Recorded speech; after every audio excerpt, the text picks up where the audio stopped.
Oi, eu sou Adelaide Souza. A questão que me traz a falar com vocês mediante esse vídeo são duas questões de grande relevância.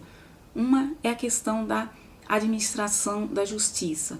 A segunda, a questão da segurança jurídica no Brasil.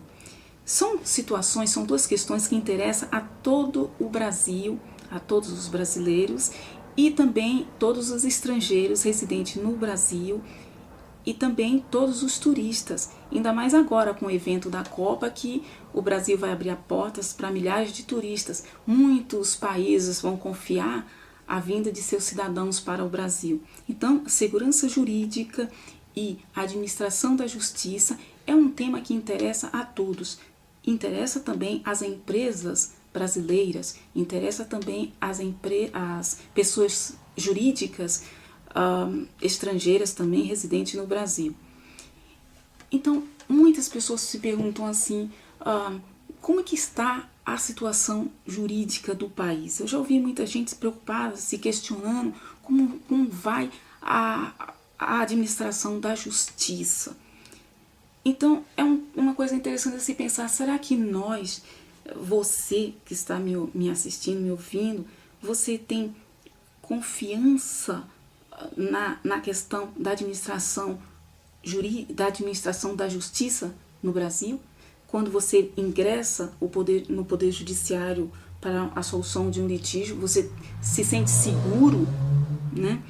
Vamos ver agora na prática essa situação.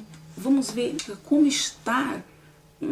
Trouxe aqui um processo real, uma coisa que na prática vamos verificar como está a questão da segurança jurídica.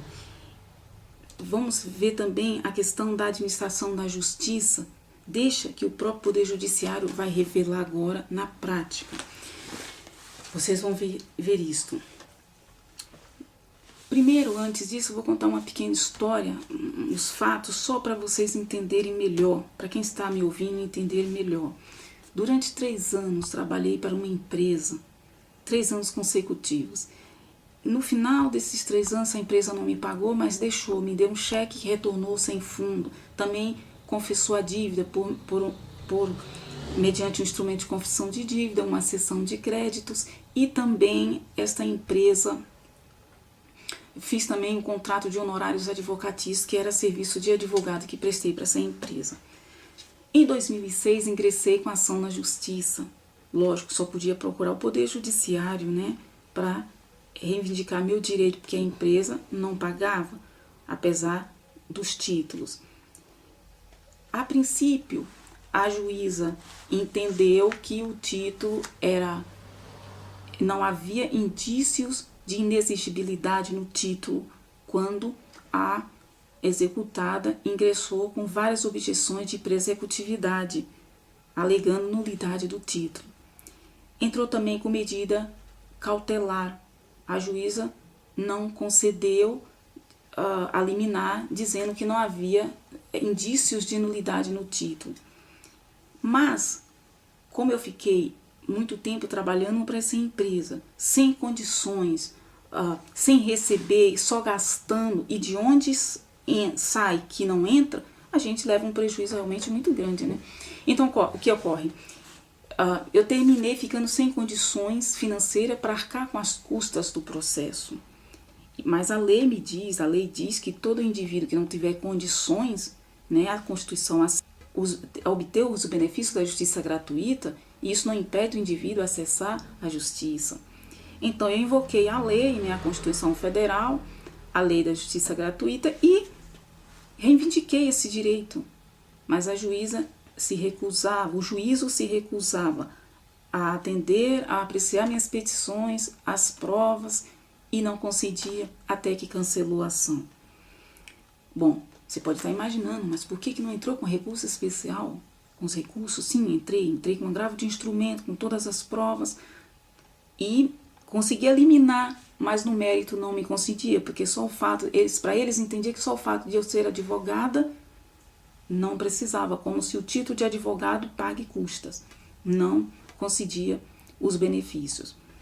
Aí entrava com recurso especial, mas é outro detalhe, nesse país é mais fácil bengala de velho com mais de 90 anos subir do que recurso especial de advogado pobre e negro subir.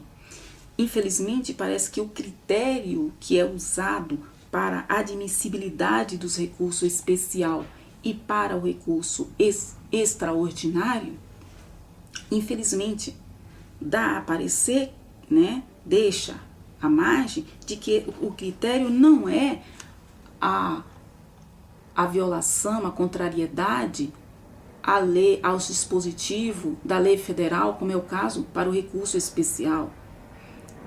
E não é a contrariedade, a violação aos dispositivos da Constituição Federal, no caso, para os recursos extraordinários.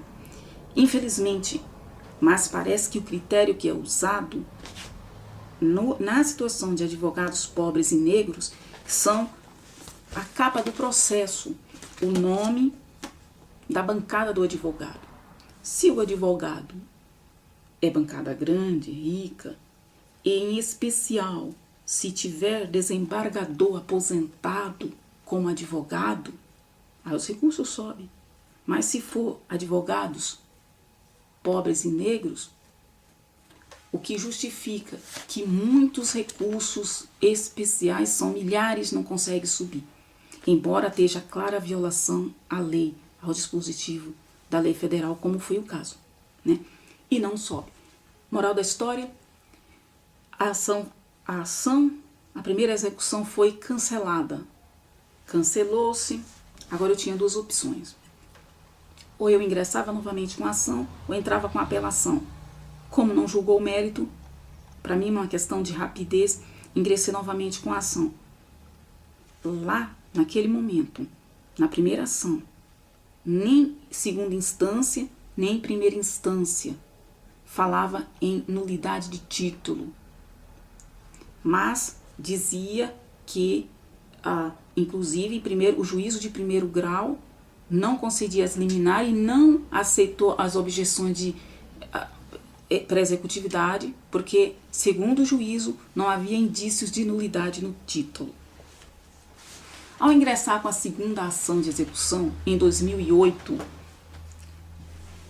refizemos os cálculos e ingressamos novamente. Mais uma vez, o juízo de primeira instância se levantou contra a questão dos benefícios da justiça gratuita. Mas, apesar de se juntar as 3 últimas declarações de imposto de renda, declaração de 6 testemunhas, confirmando a situação em que eu vivia, que havia fechado o escritório, mostrando os móveis dos escritórios fechados, que não tinha realmente como estar custeando as custas do processo. Apesar de tudo isso, a juíza, em vez de apreciar, valorar as provas, apreciar as petições, ela cuidou foi de juntar provas, produzir provas em favor da parte executada. Eu vou mostrar aqui para quem tem interesse na ação de execução. Aqui são cópias da ação de execução. Então, ela junta a prova, né? Aqui diz conforme cópias que junta em frente, né?